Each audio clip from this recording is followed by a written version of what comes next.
joining us. I'm Juliana Sherry. And I'm David Sugarman. It's an exciting week to be in Hoosier country, with Hoosier Hysteria tipping off this Saturday.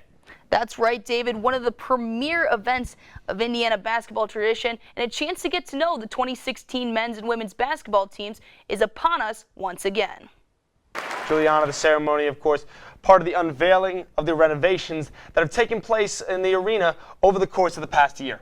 Yeah, David, there are a lot of new amenities in the south end of the Simon Scott Assembly Hall, and our IUSTV crew was fortunate enough to catch some of the first glimpses of IU basketball's new home.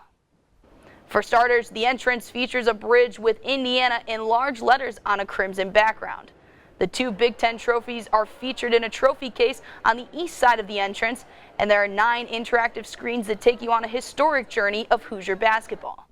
Upstairs on the east and west side of the bridge are sections showing national championship teams in other sports, such as track and field and swimming.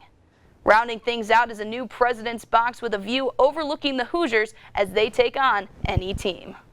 Assembly Hall is one of the most recognizable facilities in college basketball, but David, it wasn't always the place that Indiana basketball called home. This week, the Indiana football team has been preparing for their next opponent, the Northwestern Wildcats. The game will be on the road in Evanston, Illinois, in a conference matchup that is crucial for both teams. Football reporter Drew Martin tells us how the Hoosiers plan to stop a streaking Northwestern offense. The field hockey team had their senior day this past Friday, hosting the Ohio State Buckeyes for their final home match this year. 7 days ago, Noelle Ruta was named National Goalkeeper of the Week, and this past Friday she started strong against the Buckeyes, saving 8 shots in the first 20 minutes after OSU received 4 penalty corners. However, her success in goal did not last. Esther Clotet-Alcina, the Buckeyes freshman midfielder, put in the only goal of the match in the 24th minute off of a backhand shot from 15 yards out. The Hoosiers had a number of opportunities late in the game to tie things up, but their best chance came when they earned a penalty corner in the 70th minute. Kate Barber, one of Indiana's 4 seniors, shot the ball immediately into the back of the net.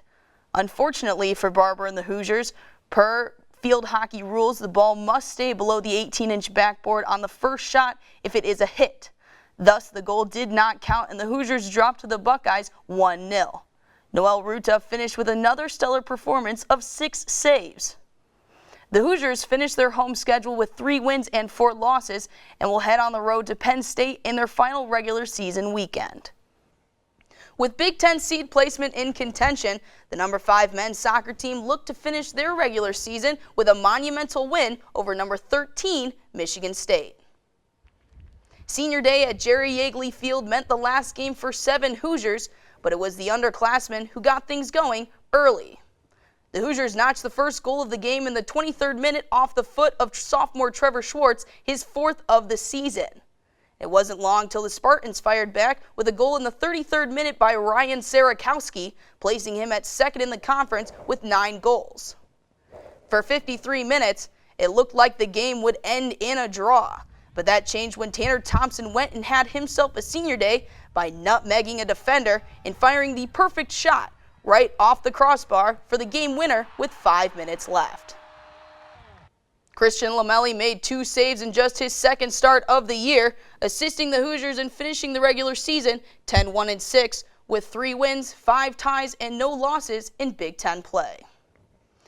IU clinched the number 2 seed in the Big Ten tournament with their win over MSU, and thus will be the hosts on Sunday to number 7 seed Northwestern, a team that played them to a draw in the regular season.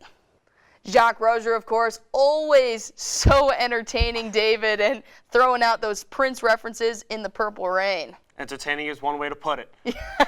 Well, the B-side team was not able to bring home a championship this past weekend for the rugby squads. Also, the women's team unable to advance in the championships at Penn State this past weekend, both the men and women returning to the pitch in the spring. Don't forget to like our page, IUSTV Sports, on Facebook.